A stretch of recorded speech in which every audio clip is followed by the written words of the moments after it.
Good morning, and welcome to another Seize the Day. Got my little granddaughter over today, so she's down taking over my space. So how does that work? I get kicked out, and the little kid gets my like recording studio. It's all good. I trust you guys are waking up, really feeling refreshed and ready to begin this new day. Yesterday at church, there's a number of people at Bethany who served in our armed forces, and there's a number of Air Force guys, Army, Navy, but there are a number of Marines, and so the Marines came through, and they bought me this little hat, Marine Corps 205th anniversary, little side insignia with the flag and 250. So I told him, I said I was going to wear it this morning, in commemoration. So we got a little Marine Corps hat going on. And so I trust you guys appreciate all that our service people do for us.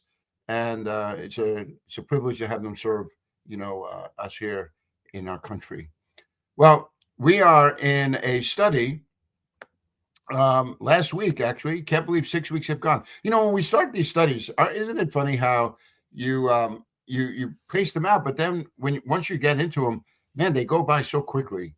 I'm really excited about what's coming next. We're going to be doing a 4-part introduction on what is the Ten Commandments. I named this 4-week series the Rule Breaker, not so much because we're the rule breakers, but I wanted to emphasize how really God is the rule breaker. God is the one who is looking at what we have made out of those 10 commandments, how we are, either choosing to ignore them or we add on to them, and they become onerous in a way that God never really intended. The law that God gave to his people, right? The covenant that God made with his people was so that they would flourish, that they would thrive. And yet I think they're so grossly misunderstood. So I thought, if it was so important that throughout the whole of your Old Testament, God is speaking to people who would not keep this covenant, and then when Jesus comes, Jesus says, "Listen, I've come that I not to abolish it, but to fulfill it." I thought maybe it would be a good idea to take a closer look at what God's intentions were for us.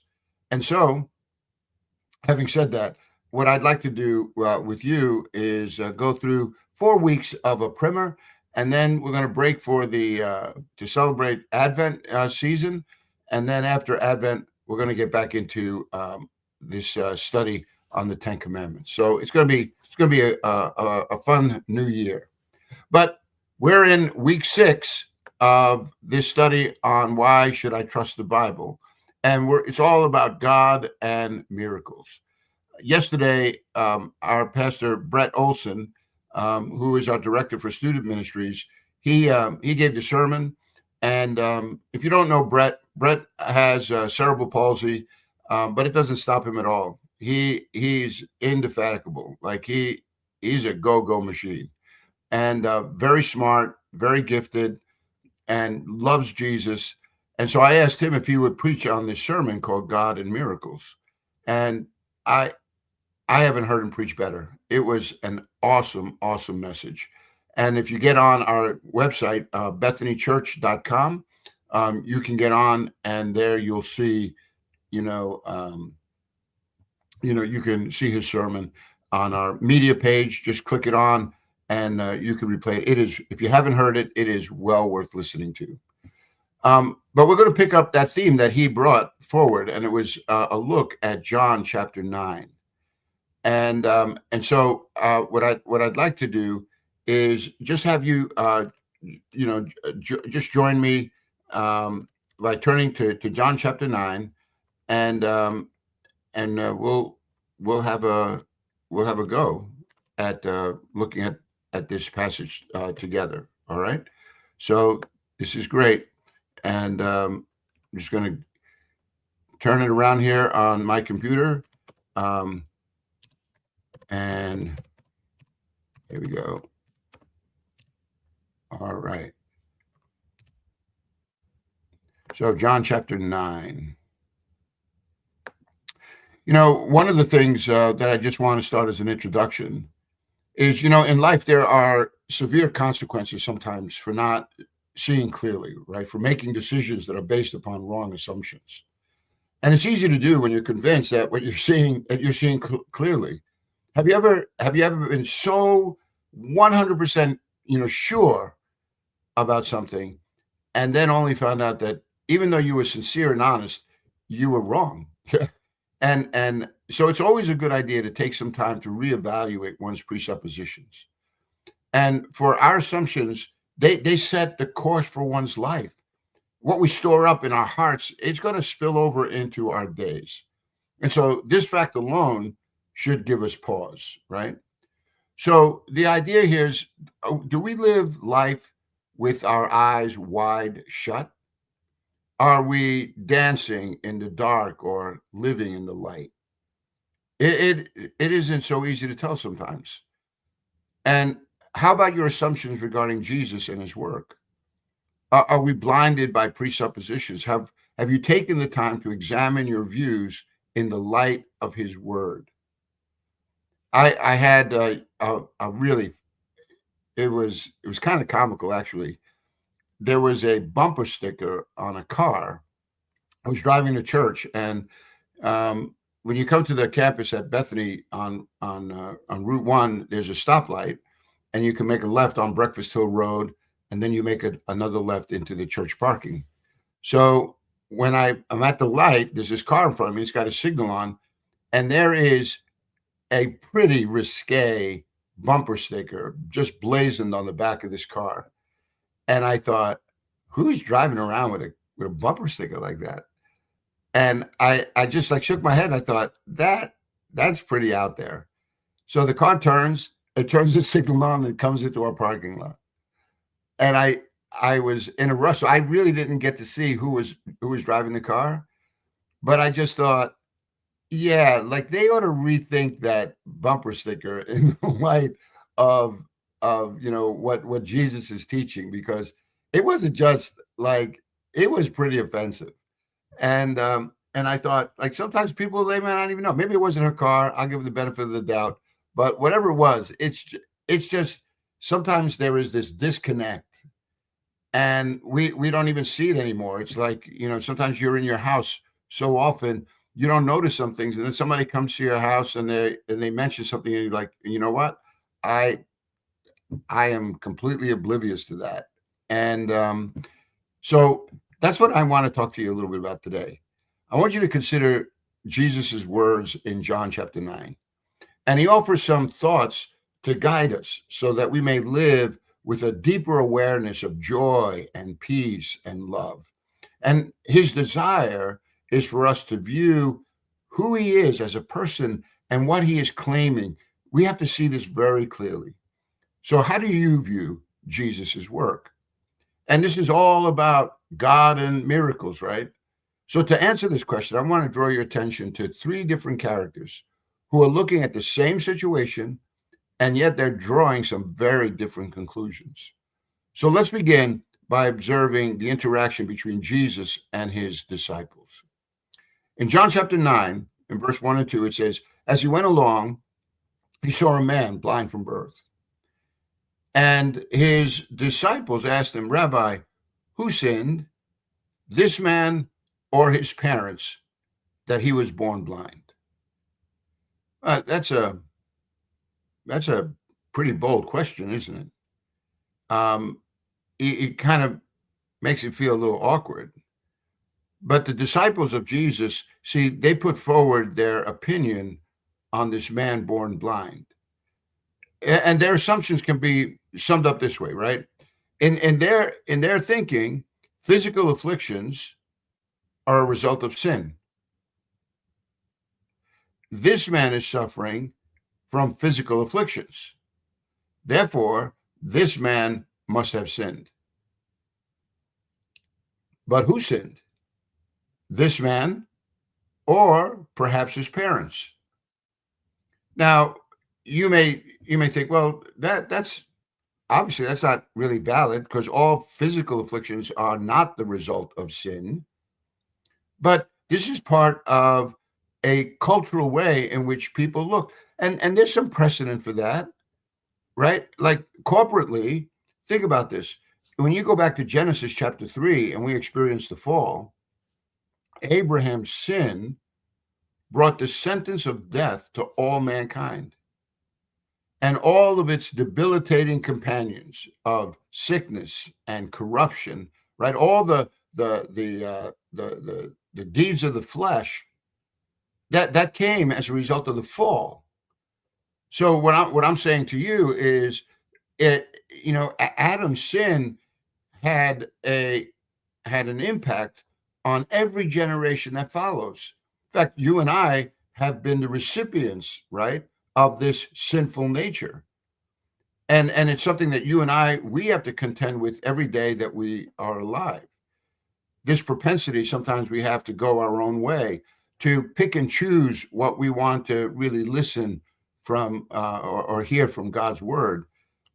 It takes, doesn't it take some real, sometimes prayer and just waiting on God to give you some insight, or quite frankly, that we have to repent. But we're all dealing with the consequences of Adam's sin. So it's not such a, far-fetched idea to think that maybe the consequences of my physical afflictions are the result of either some bad decisions I've made or someone else have done for me. So when they ask their question, Jesus gives them this very clear answer.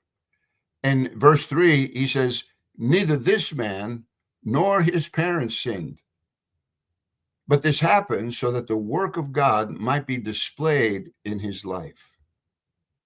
So in this case, Jesus is saying, this man didn't sin, and his parents didn't sin. But this happened so that the work of God might be displayed in his life. Boy, isn't that an interesting here? Jesus now is saying that this whole situation has provided now this platform where this work of God is going to be displayed in his life. People don't know yet how all of this is going to turn out, but God is going to do something, and he's going to do it through his son, right? He's going to do it through Jesus.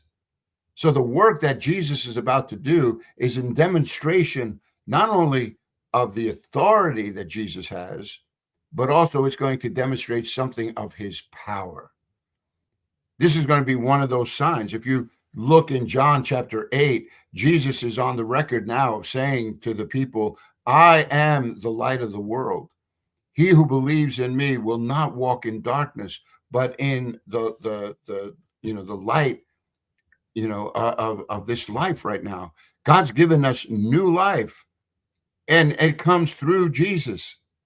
And he says, so you have to pay attention to what's going on in this text. And then the next thing happens, and it's really bizarre. Look at verse 6. It says, having said this, he spit on the ground, made some mud with the saliva, and he put it on the man's eyes.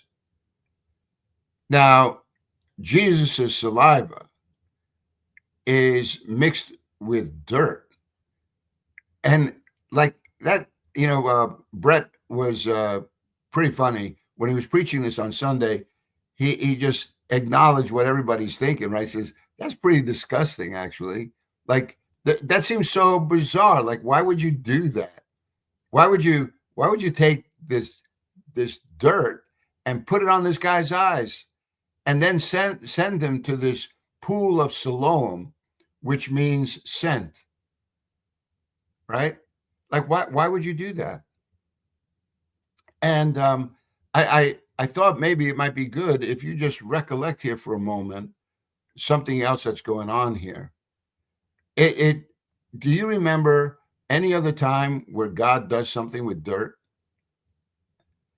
Do you remember back in Genesis chapter 2 when it says out of the out of the dust of the ground, right? God formed man. And so here you get this, you get this, um, you know, you know, it's causing us to think back into this passage of when God mixing dirt of the earth. It was part of the miracle of human creation.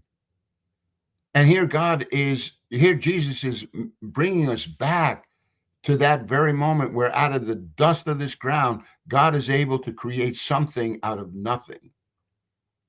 And so here is this miracle that God is about to perform, making something out of nothing. It says that this man, he has been born blind from birth. And so his eyes don't work. Even in our modern day, with all the medicines that we have and the way in which we can take care of people's eyes. I have a brother-in-law who's a neuro-ophthalmologist. I've witnessed him operating on people's optic nerves. It's a delicate operation, and and he spent his whole career, in the study of the eyes and its correlation with our brains. But he can't make a new eyeball. Sometimes all he can do is tell people, listen, this disease you have, it's not going to get better. We'll try to do the best we can to arrest it, but he can't give them sight. But here, Jesus, it says he takes some saliva, mixes it with this dirt, and reminiscent of that human creation back in Genesis 2, verse 7, Jesus, the Son of God, enacts that same work that brought all of creation into being, making something out of nothing, demonstrating that he truly is the Son of the living God. And so he sends him on his way to the pool of Siloam. Siloam means sent. And so now Jesus is sending him, and it says, so the man went and he washed in that pool. Again, yesterday, Brett did a great job of just picturing for us what that must have been like. This man is blind, right? So from where Jesus met him, we're not sure exactly how far it was to the pool of Siloam, but he had to find his way there. Obviously, he had been, he's been alive for quite some time. He's a grown man. People have seen him around. He probably knows how to get around the city, but he has now mud plastered on his eyes, and he's trying to find his way to this pool of Siloam because this stranger came up to him and told him to go wash, that he might come home seeing. And he does. The man washes in the pool of Siloam. And can you imagine just taking that water, splashing your face, clearing this mud off, and all of a sudden you begin to see the sparkling of the water and you get to see your own reflection. That's pretty bizarre. His first, again, he did such a good job yesterday. He said, the first face that this man saw was his own. And I spent the afternoon just thinking about that. What would, to all of a sudden living your life, in this darkness, and then all of a sudden you can see, and you see yourself for the very first time. It says his neighbors, look at verse 8. His neighbors and those who had formerly seen him begging asked, isn't this the man who used to sit and beg? And some others claimed that he was. Others said, no, he only looks like him. Isn't it funny? Like, it can't be him because this guy's seeing now. We know him as blind. And he's like, nah, I don't know. It looks like him. And they're like, nah, I think it looks like him, but that's not him. But the man himself insisted, I am the man. And people are exclaiming, well, then how are your eyes open? And he replies, the man they called Jesus made some mud and put it on my eyes. He told me to go to Siloam and wash. And so I went and washed, and then I could see. And they said, where is this man? They asked him. And he says, I don't know. Isn't it interesting? Like now, this man has just received this miracle and he has no idea where Jesus is. I love these texts because it's not like Jesus wasn't into it for the sensation. I mean, think about it. He is God. This is not hard for him, right?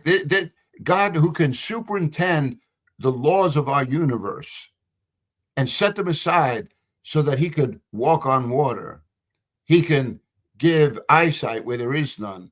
He could take 5 loaves and 2 fish and feed thousands. He could say to the winds and to the waves to be still, and they obey him. He can roll away a stone and call Lazarus from a tomb.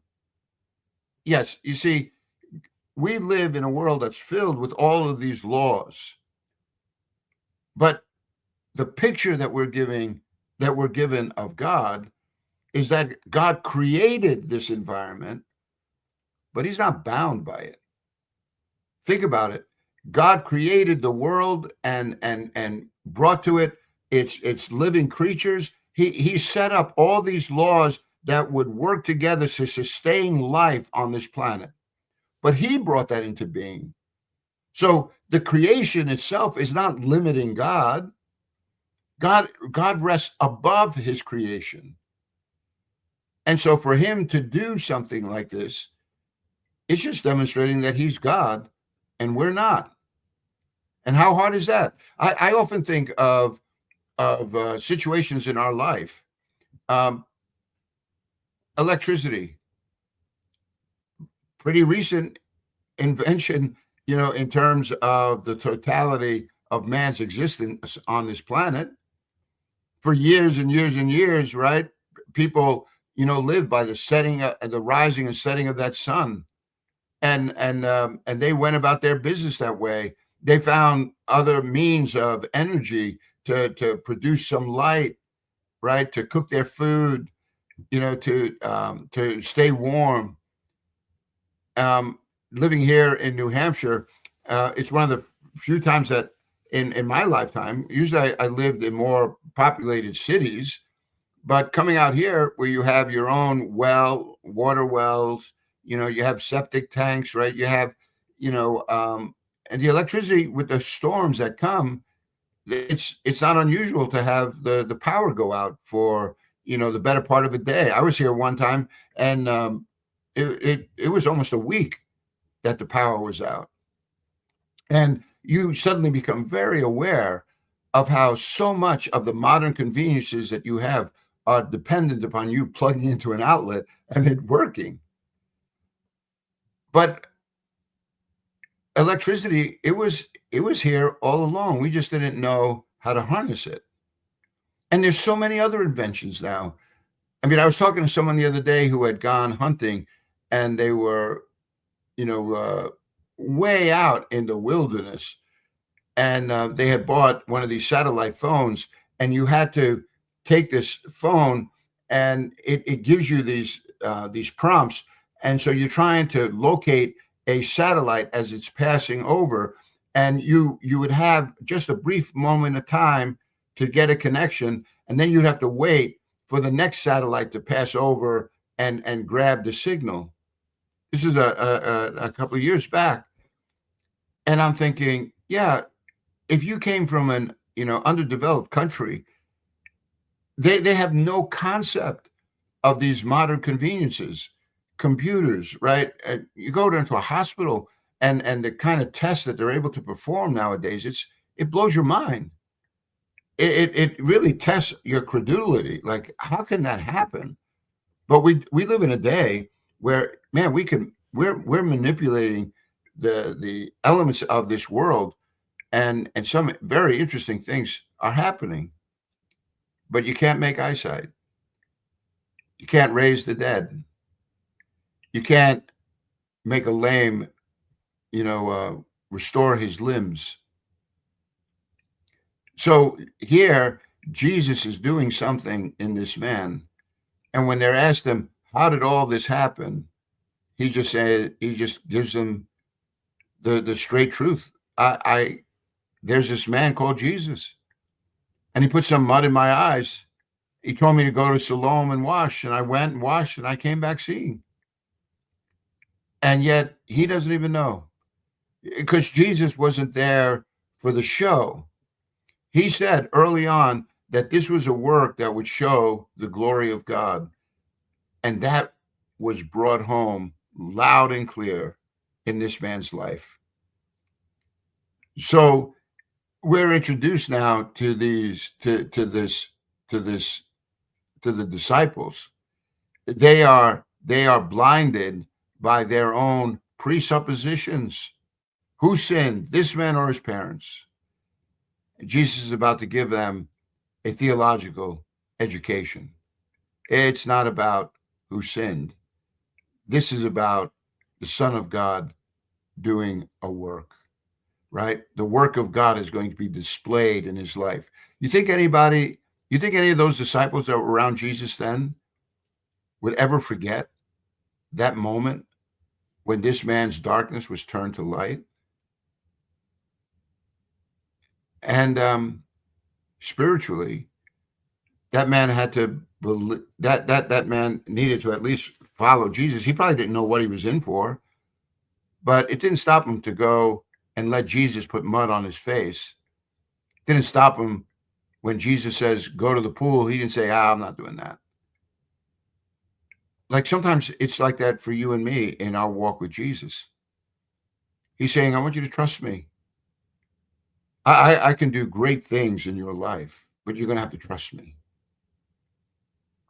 And so as we just look at a part of the story this morning, why don't you just hit that little pause button for yourself and say, what are those areas in my life where God is asking me by faith to take a step? Trust him. Could it be with your marriage? Could it be with some habits that maybe have gone out of control? How about fear, anxiety? When Jesus says, why do you worry about those things that you can't even change? You have no control over them. But trust me. Like God knows what you have need of before you even ask him. There is this level of trust then that comes. And maybe that's what God is asking us to do. He doesn't have all the theological answers as to why this happens. But all he knows is Jesus made some mud, put it on his eyes, told him to go to Siloam and wash. And so he went. He washed. And now he sees. My friends, sometimes that's exactly what God is asking you and me to do. Just to live this life of faith, to trust him at his word, and see what he will do. Well, we're going to pick up the story again tomorrow. So I trust that this would be enough for you to be encouraged, to go out and seize the day, and never forget that God is good all the time. One last thing before we go, I just want to remind everyone that we have our baptism service on Sunday. It's on November the 2nd, and we have one service. It's at 9:00 because we have about 40 people that are going to be baptized. And so I'm really excited about that. If you're watching this program and you're interested perhaps in coming to Bethany to be baptized, then just get on our website here, send us a note, let us know, even on this, on right now as we're on online together, just get on to bethanychurch.com, or just leave me a note right now and say, hey, I'm interested. And we'll get back to you. We'd love for you to be a part of this celebration. Well, thank you for joining me on this Monday, October the 27th. Lord willing, we'll spend some more time tomorrow. Maybe I'll get my living room back. But anyway, God bless you, my friends. Lord willing, we'll spend some more time again tomorrow. God bless.